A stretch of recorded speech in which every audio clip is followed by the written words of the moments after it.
I need to tell you about something that sounds like science fiction, but was absolutely real.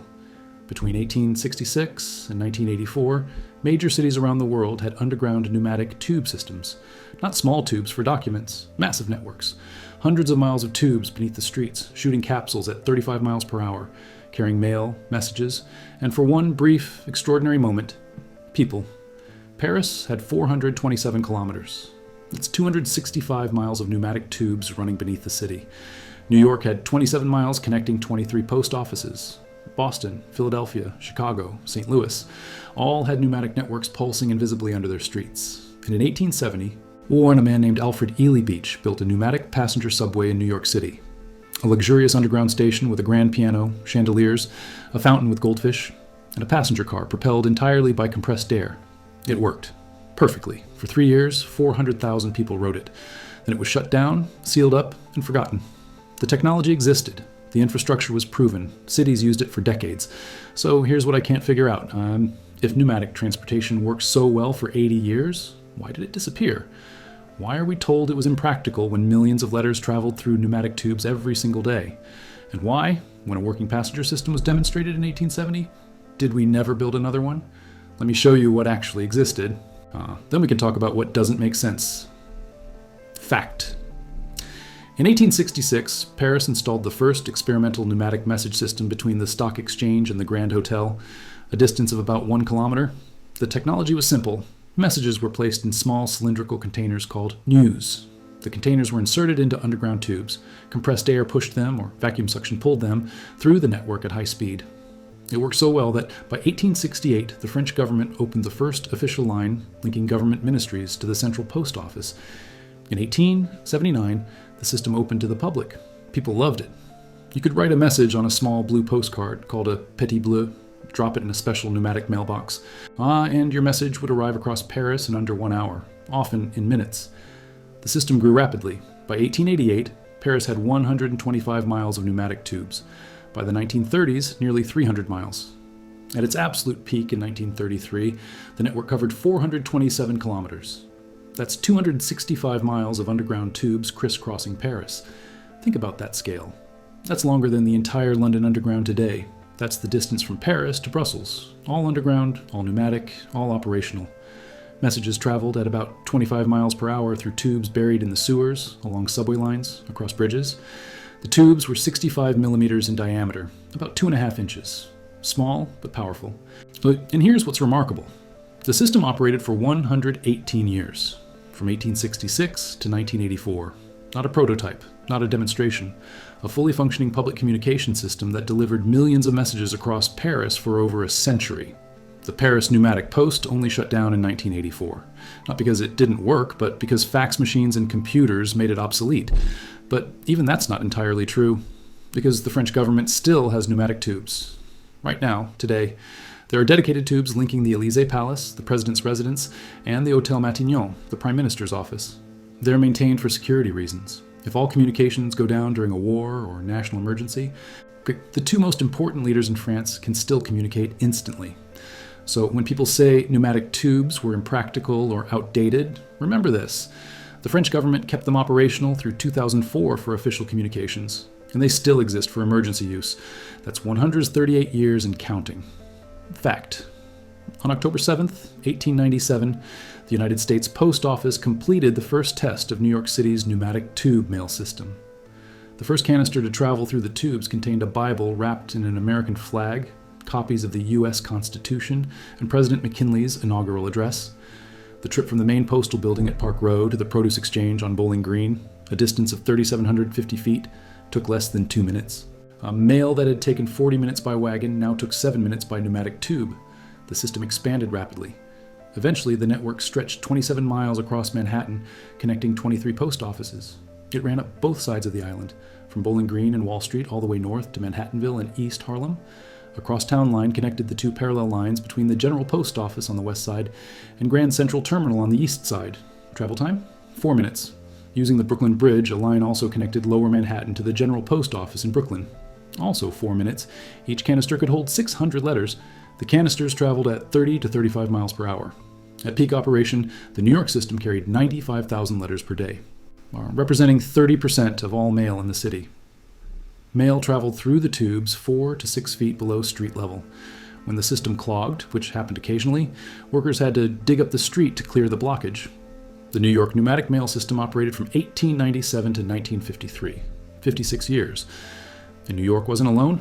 Fact, by 1915, 6 American cities had pneumatic tube mail systems totaling more than 56 miles of underground tubes. Philadelphia, 20 miles. First in America, 1893. New York, 27 miles, 1897 to 1953. Boston, 13.6 miles. Chicago, 19.8 miles. St. Louis, 4 miles. Brooklyn, separate system before consolidation with New York City. Congress had originally authorized pneumatic systems for 10 cities. 4 cities, Baltimore, Cincinnati, Kansas City, and San Francisco, were funded but never built their systems. Washington, D.C. was not one of the cities with a full pneumatic mail network. This is important because the book I'm working from mentions Washington, D.C.'s underground tunnel systems in connection with pneumatic tubes. Washington does have underground tunnels, extensive ones. The Capitol subway system connecting congressional office buildings, pedestrian tunnels beneath government buildings, utility tunnels for steam, water, sewage, and yes, there was one pneumatic tube. A half-mile line built in 1872 connecting the Capitol to the government printing office for sending documents. But Washington did not have a citywide pneumatic mail system like New York, Philadelphia, or Boston. That distinction matters because it's easy to conflate different types of underground infrastructure and assume they're all the same thing. Washington has tunnels, but it didn't have a pneumatic tube city. Now let me tell you about the most extraordinary pneumatic system ever built, one that actually transported people. Fact. On February 26, 1870, Alfred Ely Beach unveiled New York City's first subway. It wasn't powered by steam, it wasn't powered by electricity, it was powered by a giant fan. Alfred Ely Beach was an inventor, patent lawyer, and editor of Scientific American. In the late 1860s, New York's streets were hopelessly clogged with traffic. Horse-drawn carriages, streetcars, pedestrians, everything moving at a crawl through clouds of dust and manure. Beach believed he had the solution. Pneumatic power. He'd already demonstrated a working model at the American Institute exhibition in 1867. A 107-foot tube suspended from the ceiling with a small passenger car that could hold 12 people propelled by a steam-powered fan. It worked perfectly. 75,000 people rode it during the fair. So Beach decided to build a full-scale version beneath Broadway. There was one problem. William Boss Tweed. Tweed controlled Tammany Hall, the corrupt political machine that ran New York City. Tweed had his own plan for an elevated railroad, and he wasn't about to let Beach's subway compete with it. Beach applied for a permit to build a pneumatic subway. Denied. So Beach did something brilliant. He applied for a permit to build a pneumatic tube for mail, not people. Just a small tube to transport packages beneath Broadway. Approved. Then Beach built something completely different.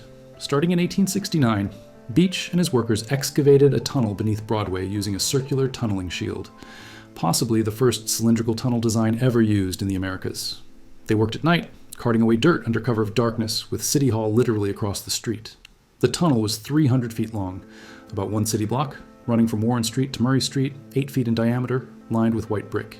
Beach put up $350,000 of his own money to fund the project. The tunnel was completed in just 58 days. Inside, Beach built an underground station with frescoed walls, elegant paintings, mirrors, a grand piano, a fountain with goldfish, and comfortable seating. The passenger car was cylindrical to fit the tube, with upholstered seats and gas lamps. The propulsion system was a massive fan, 100 horsepower driven by a steam engine that could deliver 100,000 cubic feet of air per minute. The fan pushed the car down the tunnel, then it reversed, creating vacuum suction to pull the car back. On opening day, February 26, 1870, the public was stunned. Newspapers called it a fashionable reception held in the bowels of the earth. The ride cost 25 cents, 5 times the price of a regular streetcar. And all proceeds went to charity. People loved it. Clean, quiet, no smoke, no sparks, no horses. Just smooth, silent propulsion by compressed air. In the first 2 weeks, Beach sold over 11,000 rides. In the first year, over 400,000 people rode the Beach pneumatic transit. Beach's plan was to extend the line all the way to Central Park, a 5-mile route with stations along the way. He lobbied the New York State Legislature for 4 years, from 1870 to 1873, trying to get permission to expand. Boss Tweed fought him at every step. In 1873, Beach finally got approval. But by then, it was too late. The Panic of 1873, a massive financial crash, wiped out investor support. Beach couldn't raise the funds to expand. The tunnel entrance was sealed. The station was reclaimed for other uses. And in 1898, the entire building was lost to fire. For nearly 40 years, the Beach Pneumatic Transit was forgotten. Then, in 1912, workers excavating for the BMT Broadway line dug into the old beach tunnel.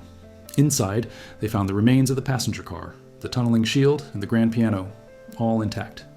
The Beach Pneumatic Transit had demonstrated that pneumatic passenger transport was not only possible, but elegant, comfortable, and popular. So why didn't anyone build another one? Here's where things get strange. The technology worked. We have 118 years of proof from Paris. We have 56 years of proof from New York. We have a working passenger demonstration that carried 400,000 people. And then it stopped. Not because it was inefficient. The Paris system operated profitably for decades, not because it couldn't scale. Paris had 265 miles of tubes. If Paris could do it, so could other cities. Not because passengers didn't want it. Beach's subway was wildly popular. So what happened? Let me give you the official explanations. And then I'll tell you what doesn't add up. Pneumatic tube systems were expensive. By 1918, the U.S. Post Office was paying $17,000 per mile per year in rental fees to private companies that owned the tubes. That's $340,000 per year in today's money, per mile. For New York's 27-mile system, that's about $9 million per year just in rent. Fair enough, that's expensive. But here's the thing. The system was profitable. It was handling 30% of New York's mail. Businesses relied on it. The public loved it. If it was too expensive, why did it operate for 56 years? Pneumatic tubes could only carry small items. Each canister held 600 letters maximum. As mail volume grew, the tubes couldn't keep up. Also true. But that doesn't explain why the technology disappeared entirely. Why not keep it for priority mail, urgent documents, time-sensitive packages? Instead, the entire system was shut down and dismantled. As cars became common, mail trucks could move faster and carry more mail than pneumatic tubes. This argument always gets made. Automobiles are more flexible, more efficient, better in every way. Except, automobiles get stuck in traffic. They require drivers. They burn fuel. They pollute. Pneumatic tubes run underground, 24/7, unaffected by weather or traffic. They're faster for point-to-point delivery. They require minimal labor once installed. The automobiles are better argument only makes sense if you ignore all the advantages pneumatic tubes have over trucks. During World War I, the U.S. government suspended pneumatic mail service to conserve funding for the war effort. After the war, service was only restored in New York and Boston, not in Philadelphia, Chicago, or St. Louis. By 1953, even New York and Boston shut down. But this doesn't explain why the other cities never restarted after World War I. If the systems were profitable and functional before the war, why not restart them after? Here's what I can't reconcile. If pneumatic tubes were so expensive and impractical, why did Paris operate its system for 118 years? If automobiles were so much better, why did New York's pneumatic system handle 30% of the city's mail right up until 1953? If the technology was outdated, why does the French government still maintain pneumatic tubes for emergency communications? And most importantly, if Beach's pneumatic passenger subway worked so well in 1870, why didn't any other city build one? The Beach Pneumatic Transit proved the concept. It was safe, clean, quiet, fast, and popular. It carried 400,000 passengers in 1 year as a one-block demonstration. Imagine if Beach had been allowed to build his 5-mile line to Central Park. Imagine if other cities had adopted the technology. By 1900, major cities could have had pneumatic subway systems. No coal, no smoke, no pollution, just compressed air. But that's not what happened. Instead, cities built elevated railways, loud, ugly, coal-powered monstrosities that filled the streets with smoke and cinders. Later, they built electric subways, which required massive power plants and electrical infrastructure. Why choose coal and electricity over compressed air? Let me show you the pattern, because it's the same pattern we've seen before. Step 1. Innovative technology emerges. Pneumatic tubes for mail and passengers, clean, efficient, proven. Step 2. Technology becomes popular. Paris builds 265 miles. New York builds 27 miles. Beach's passenger subway is a sensation. Step 3. Technology threatens established industries. Pneumatic power doesn't require coal companies, doesn't require electric utilities, doesn't require ongoing fuel purchases. Step 4. Technology gets killed. World War I. Temporarily suspends service. Service is never fully restored. Systems shut down one by one. Passenger pneumatic is never built again. Step 5. Technology is forgotten. Today, most people don't even know pneumatic tube cities existed. This is the same pattern we saw with compressed air vehicles, the same pattern with electric cars in the 1900s, the same pattern with every technology that threatens to make energy cheap, decentralized, and independent. Can prove. Pneumatic tube mail systems existed in Paris, New York, Boston, Philadelphia, Chicago, and St. Louis. Paris had 427 kilometers, that's 265 miles of tubes operating from 1866 to 1984. New York had 27 miles operating from 1897 to 1953, carrying 95,000 letters per day. Alfred Ely Beach built a working pneumatic passenger subway in 1870 that carried 400,000 passengers in 1 year. The technology worked reliably for decades. The French government still maintains emergency pneumatic tubes today. Cannot prove that pneumatic systems were deliberately suppressed by coal companies or electric utilities, that there was a coordinated effort to prevent pneumatic passenger transport from expanding. That political corruption was the primary reason Beach's subway didn't expand, that automobile companies lobbied against pneumatic tubes. What I can say, there's a pattern. Every time we see a technology that could make transportation or communication cheap, clean, and decentralized, it gets killed before it can scale. Not because it doesn't work, because it works too well. Pneumatic tubes didn't require coal, didn't require oil, didn't require electricity from central power plants. You could compress air anywhere, with water power, wind power, even muscle power in an emergency. That's independence. And independence doesn't fit into an economy built on selling fuel. Now, let me address something specific from the book I'm working from. The book mentions Washington, D.C.'s underground tunnel systems in connection with pneumatic tubes and underground travel. This needs clarification. Washington, D.C. does have extensive underground tunnels, capital subway system, built starting in 1909, still operating today. Connects congressional office buildings to the Capitol, uses electric trams and monorails, restricted to members of Congress and staff. 3 separate lines, not pneumatic. Pedestrian tunnels. Started in 1865 as ventilation tunnels to bring cool air from underground to government buildings. Later expanded for pedestrian use. Connects multiple government buildings. 1 pneumatic tube. A half-mile pneumatic tube built in 1872 connecting the Capitol to the government printing office. Used for documents only, not a passenger system. Utility tunnels, steam, water, sewage pipes. Standard infrastructure, what Washington does not have. A citywide pneumatic mail system like New York, Paris, or Boston. A pneumatic passenger transport system. Underground pneumatic cities where people could travel. The book seems to conflate several different types of underground infrastructure. Yes, Washington has tunnels. Yes, it has a capital subway. Yes, it had 1 small pneumatic tube for documents. But it's not what the book implies. This is important because it's easy to take real infrastructure, capital tunnels, pedestrian passages, document tubes, and exaggerate them into something they're not. I want to be accurate. Washington's underground infrastructure is impressive, but it's not a pneumatic tube city. Here's what bothers me most. In 1870, Alfred Beach demonstrated that pneumatic passenger transport was possible. In 1879, Paris opened its public pneumatic mail service, which would eventually grow to 265 miles and operate for 118 years. By 1900, we had proof that pneumatic technology worked at scale for both mail and passengers. So why, in the 20th century, as cities grew larger and more congested, did we choose pollution-heavy technologies instead? Why build coal-powered elevated railways when pneumatic power was cleaner and quieter? Why build gasoline-dependent automobiles when compressed air worked just as well for urban transport? Why spend billions on electrical infrastructure when pneumatic power was already proven? The usual answer is, those technologies were better. But were they?